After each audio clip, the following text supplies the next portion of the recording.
Tudo bem? Estou aqui mais uma vez para compartilhar com vocês um pouquinho da minha leitura bíblica. A gente encerrou o último vídeo falando dos falsos amigos, das serpentes que ao redor da gente está, né?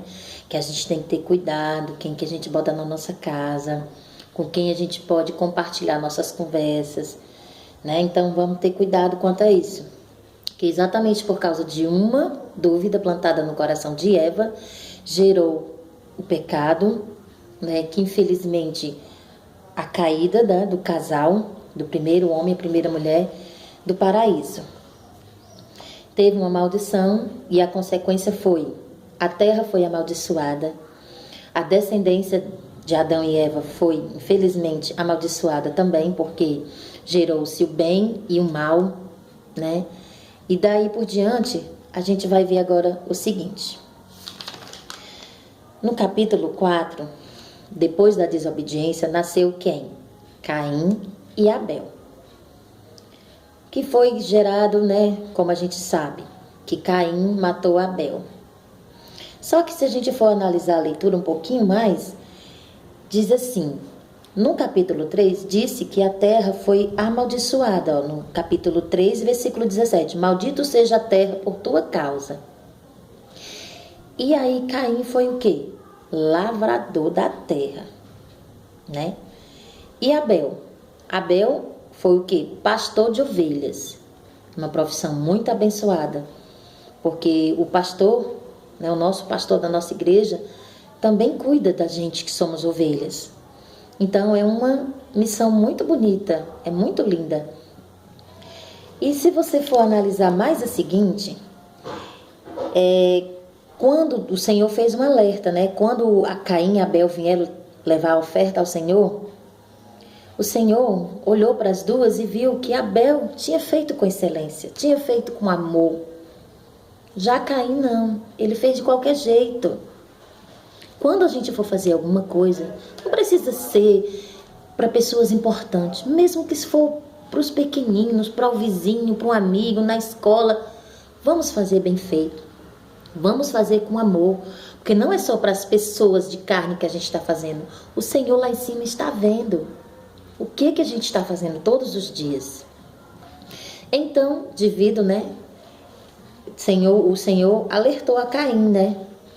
Caim disse assim no capítulo, disse assim, ó. E o Senhor disse a Caim, por que te iraste? E por que descaiu o teu semblante? Ou seja, Caim na hora já não gostou, já ficou, né, com inveja, do irmão, já não gostou, porque o Senhor aceitou a dele, e por que a minha não? Aí o Senhor, se bem fizeres, já está respondendo aqui o Senhor Deus, se bem fizeres, não é certo que serás aceito? E se não fizeres bem, o pecado jaz à porta. Sobre ti será o teu desejo, mas sobre ele deves dominar.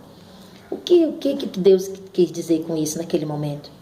Que quando a gente está com ciúme ou quando a gente está com raiva, a gente perde o nosso sentido. A gente faz coisa que não deve. Quando ele diz, o pecado é sobre ti, cabe tu dominá-lo, porque infelizmente a raiva, o rancor, essas coisas ruins devido lá da consequência do pecado de Adão e Eva, está dentro da gente. Eu confesso a vocês que eu mesma, tem hora que é difícil segurar e a gente se ira mesmo, mas a gente tem que ter fé e lutar e pedir o Espírito Santo para cada vez mais melhorar. Só que eu lendo um pouquinho mais adiante, quando aconteceu o assassinato, que Caim foi falar com Abel, se você for analisar no capítulo 4, lá no versículo 13 e 14, você vai ver que Caim, ele não se arrependeu do que ele fez. Ele não teve o coração quebrantado. No capítulo 4, no versículo 13, ele disse assim, então disse Caim ao Senhor, é maior a minha maldade que a não possa ser perdoada? Ou seja, ele meio que quis botar Deus na parede, né? Ele não chegou lá pedindo, Senhor, me perdoe, eu estou arrependido de ter matado meu irmão. Não, olha como foi que ele respondeu, né? É maior a minha maldade? Como que dizer, porque eu fiz foi tão pouco, né? Esse me perdoe, né? Mas foi o que eu consegui entender. É a maior a minha maldade que eu não possa ser perdoada? Ele continua falando aqui, Caim, ó. Eis que hoje me lanças da face da terra, e da tua face me escondereis, né? Porque antes o Senhor disse assim, ó. E agora maldito és tu desde a terra. Aqui foi o Senhor falando, que abriu a sua boca para receber o sangue do teu irmão. Quando lavrares a terra, não te darás mais a tua força. Aqui foi o Senhor falou, foi a maldição, né? O castigo, né? Um filho desobediente castigado. Aqui, ó. Serás aqui, ó. Fugitivo e vagabundo serás na terra. Quando ele recebeu, né? Esse castigo da boca do Senhor Deus, ele simplesmente disse: é maior a minha maldade do que eu possa ser perdoado? Eis que hoje me lanças da face da terra, e da tua face me esconderei. Ou seja, ele disse: pois eu também não vou ver mais a sua cara. Se o Senhor não quer me ver, eu não vou mais aparecer na tua frente, né? E serei, aqui ele já recebeu, né? E serei fugitivo e vagabundo na terra. E será que todo aquele que me achar, me matará. Mas o Senhor, diante da sua grande misericórdia, disse, no versículo 15, o Senhor, porém, lhe disse: portanto, qualquer que matar a Caim, 7 vezes será castigado. E pôs o Senhor um sinal em Caim, para que não o ferisse, para que qualquer que o achasse. E Caim saiu diante da face do Senhor e habitou na terra de Nod. Ou seja, ele não teve misericórdia, ele não se arrependeu e simplesmente aceitou o castigo e ali mesmo ficou, né? Então foi um povo, toda a geração de Caim, infelizmente, foi um povo amaldiçoado, que são os descendentes de Cananeu, que perseguiu, né, ao povo de Israel já há muitas gerações. Então, com tudo isso, no capítulo 5, né, foi toda a geração. No capítulo 6, ele já começa assim, ó. E aconteceu que, como os homens começaram a multiplicar-se sobre a terra, nasceram-se filhas e filhos. A terra se encheu, né? Só que se você for analisar no versículo 5, diz assim: e viu o Senhor que a maldade do homem se multiplicara muito sobre a terra, e que toda a sua imaginação de seu coração era má, continuamente. Ou seja, só havia pensamentos ruins, mal, só maldade na terra. E no versículo 6 do capítulo 6 diz assim: então arrependeu-se o Senhor de haver feito o homem sobre a terra, e pesou-lhe o coração. Você já imaginou? Naquela época já tinha aquela maldade, e o Senhor já tinha se arrependido, né? E estava triste, o coração pesado. Eu fico imaginando no dia de hoje, com tanta maldade que a gente vê. Como é que não está o coração de Deus neste momento? Ele se arrependeu. Se arrependeu. Porém, quando Deus olhou para a terra que ele pretendia destruir, ele viu apenas um homem. Apenas um. De toda aquela geração. Noé. No 8 diz assim: Noé, porém, achou graça aos olhos do Senhor. Aí o que foi mais adiante, a gente vai ver para não ficar muito longo. Ele disse assim: ele chegou então, no 13 disse: então disse Deus a Noé: o fim de toda a carne é vinda perante a minha face, porque a terra está cheia de violência. Aí disse para Noé: fazei para ti uma arca de madeira. Aí lá mais para frente no 18, por que Deus pediu que Noé fizesse isso? Porque Deus continua aqui: mas contigo, ele vai destruir tudo através de um dilúvio. Mas contigo estabelecerei a minha aliança. Entrarás na arca tu, os teus filhos, tua mulher e as mulheres de teus filhos, contigo. E tudo que vive de toda a carne de cada espécie farás entrar na arca, para que contigo junto viva. Macho e fêmea serão. Ou seja, Deus deu mais uma chance para a humanidade aqui com Noé. E a segunda mulher da Bíblia que eu vejo é a esposa dele. Já que a gente está falando das mulheres da Bíblia, né? Não fala muito dela aqui, não diz o nome dela, mas eu creio que ela era uma mulher abençoada, uma ajudadora, porque é muito bom quando a gente tem o esposo que serve ao Senhor. E é muito maravilhoso quando a família toda serve ao Senhor. Eu sei que tem muitas famílias por aí que não têm esse prazer, né, de ter o filho. Às vezes é só a esposa que é crente, que crê em Deus, que vive o evangelho. Porque crente tem muitos, né, mas viver o evangelho é bem diferente do que a gente está falando. Então eu só digo para vocês uma coisa: continue orando, coloca o joelho no chão na madrugada, ora pelo teu filho, olha pelo teu marido, olha pela tua casa, por todos os teus familiares, porque o Espírito Santo é que vai convencer eles da promessa de Deus. E mais adiante, né, devido a essa obediência, né, de Noé, o dilúvio veio, 40 dias, 40 noites, e ninguém acreditava em Noé, chamava eles de louco, mas aconteceu o dilúvio sim, capítulo 7 e 8 a gente vai ver isso. Se você continuar lendo a sua leitura, você vai ver que houve tudo que se cumpriu, tudo que Deus falou se cumpriu, né?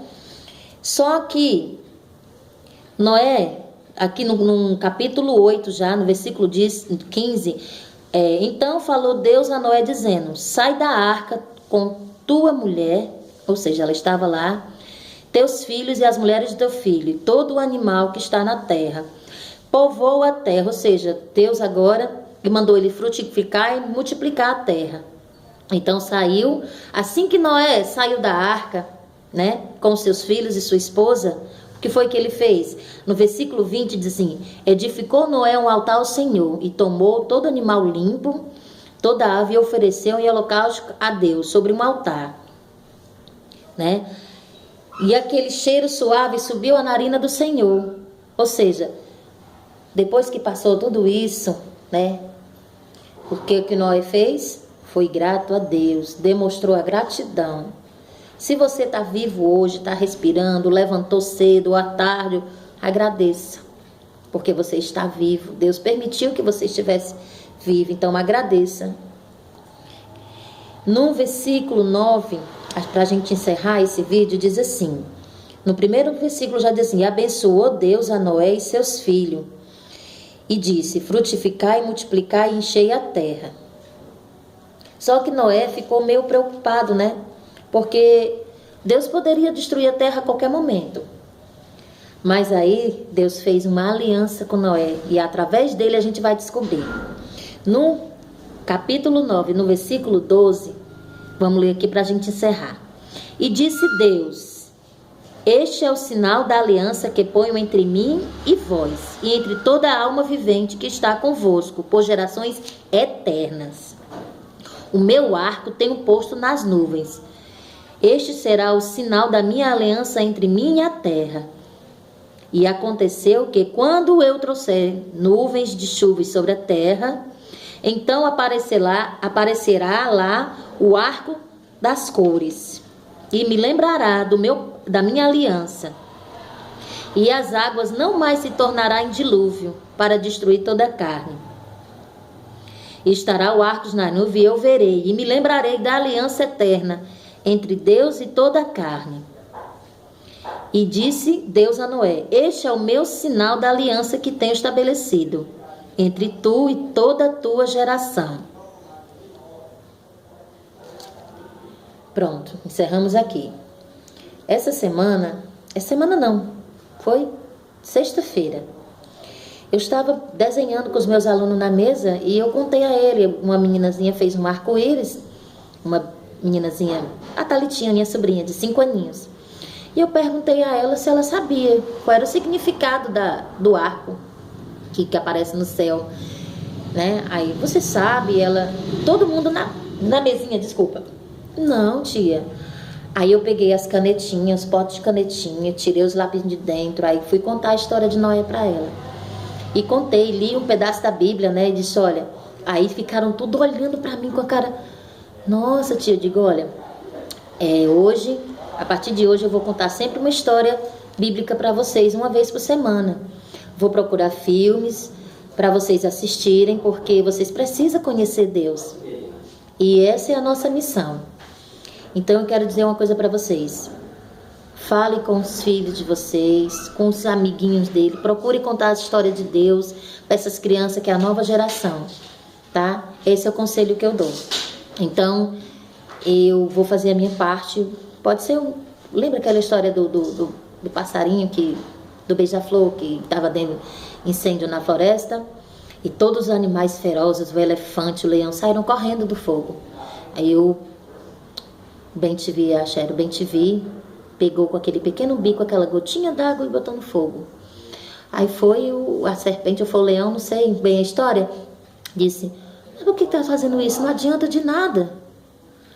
Aí o bem-te-vi, com toda a sabedoria, disse para ele, disse: tudo bem, pode até não servir, mas eu estou fazendo a minha parte. E eu, a partir dessa semana, vou fazer a minha. Vou falar com os meus alunos, vou contar historinhas e espero que você também faça isso com seus filhos, com os amiguinhos dos seus filhos. Tira um tempinho para falar de Deus para eles. Obrigada e até a próxima.